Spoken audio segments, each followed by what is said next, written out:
Ah, ito yung buhay ko dito sa aking trabaho. Ang dala ko ngayon ay ito, Bear Street, bali sa inyong kaalaman. Ginagawa ko gatas, saka may kasamang stick coffee, saka itong asukal. Binibili ko to 2 pesos lang doon may ami sa Milay Homes sa Pasig. So to Bear Street. Pero itong Bear Street na to, kasi hindi ako pwede sa sa mga 3-in-1, sa mga nagyayaya sa akin ang kape 3-in-1 na tumatanggi ako, huwag kayong sasamahan loob kasi bawal sa akin yung 3-in-1 mataas yung aking uric acid saka yung mga soft drinks. Pero yung Red Horse, ang problema hindi ako makatanggi, pero bawal din yun yung Red Horse. Yan. Advice naman pag mga hard ba, yan, pwede yan, moderate lang talaga. Yung hard, yung mga Emperador Lights, yan, saka okay, yung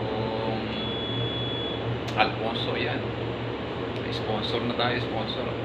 Pwede yan, pwede yung uminom. Saka yung palang ininom ko nung nakaraang linggo ba yun, rest day ako, Trisipas, yun, ininom namin doon sa amin sa may sa bahay, Trisipas. So yun, yung mga ganong inumin, mga hard, hindi naman totally bawal, hindi naman mataas ang nun, yung kumbaga man-acid, pero pag araw-araw din masama din. So na-share ko lang. Saka itong Bear Street, hahatiin ko to, hindi naman sa pagtitipid, sadya lang na sabi nga daw daw ako yung binibilang ko doon, yung matanda na nakakakita sa akin. Ako daw pero hindi naman lahat, hindi naman totally lahat. I-shoutout ko lang. Ako daw ay Ilocano, sabi sa akin, dahil daw ako sa matipid. So itong Bear Street na ito, hatiin ko to. Ang duty ko 12 hours. Less 1 hour. May break time akong 1 oras Naka-break time tayo. So yun, ito hatiin ko. Bubuntingin ko yan.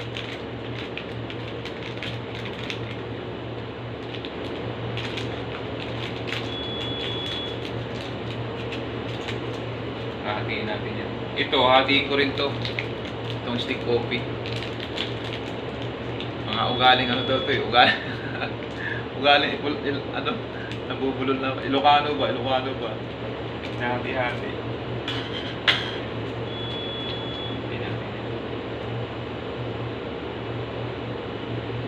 Sa panahon niya, kailangan magtipid. Hirap ang buhay. Ito, hatiin ko yan. Magkakapi ako Atong kapatid. So yun. Para mamaya, ang break time ko kasi 1 hour, 1 oras yung break time ko, saka mayroong break time akong 30 minutes. So pag break time ko ng 30 minutes, saka ako ito babanatan. Mga yung tipong tinatamaan ako ng sumpa, yung antok na ba. So hinahati ko to. Hinahati ko yan, tutupiin ko para di sumingat. Uy, saka itong stick coffee, yan.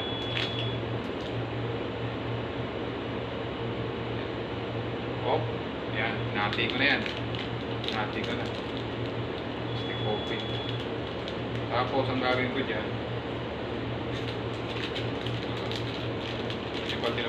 gagawin ko, iipit ko yan. Iipit ko rito. Iipit ko. Parang di sumingat. So, dito ako dyan. Iipit ko siya para hindi siya sumingaw, tumigas, or basta hindi sumingaw. Titiplayin ko pa yung mamaya. Tapos itong asukal, ganun din, hatiin ko rin yung asukal dito. Kasi pag, ang sabi ni Dr. Willie Ong, pag sa gabi daw, number 1, ang nagiging sakit ng tao, pag laging puyat, ispat daw sa diabetes daw, ganun, basta ispat daw sa diabetes. Sabi, napanood ko sa kanyang video, pag panggabi, ispat daw sa diabetes, o mabilis tumaas ang sugar. So yun, hinati ko yan, di ba nakita nyo, hinati. So tatali ko ulit yan. Diba? Tatali ko ulit. So hindi naman ako totally nagtitipid. Sadyang wala lang talagang ano, walang hindi naman wala, kumbaga man ay sakto lang yung budget. Hirap ng buhay ngayon, ayan, hinati ko, di ba? So mamaya yan, mga madaling araw. Ako syempre, meron tayong tinapay. Yan, o. Itong tatlong tinapay na yan, I love you. O, di ba? I love you. Hindi. Dalawa ngayon, tas mamaya yung isa. Basta lagi may matitira. So yun, okay ko. So yun guys, ayun, maraming salamat sa mga yung sumusuporta. Saka nga pala yung ano, nagpapa-shoutout yung mga driver diyan sa Rockwell. Nag-comment sa video ko na shoutout ko rin yung mga driver sa Rockwell. Si Sir Bernie Bali, yan, shoutout sa iyo, Sir Bernie. Saka yung isa, nakalimutan ko na, nag-comment sa video ko yun doon sa Angelo Family Vlogs. Nag-comment doon sa aking video. Nakalimutan ko na kung anong pangalan. Ni-scroll ko kanina, hinahanap yung kanyang comment. Hindi ko nakita, baka na-hide or hindi ko nakita Pero basta yon, yung mga driver dyan, yung mga drivers po dyan sa Rockwell, yan, shout out. Maraming salamat dyan sa Rockwell. Nung pag-stay ko dyan, nasa 2 buwan ata ako dyan, April, May. Nasa kulang-kulang 2 buwan ako dyan sa Rockwell. Maraming salamat kasi mababait yung mga driver doon sa Rockwell. So yun, maraming salamat sa inyong lahat. Shout out sa mga drivers. Saka sa mga taga-suporta sa aking pagbablog. Na wala nga daw kwenta. Sabi, pero okay lang. Kung saan ako masaya.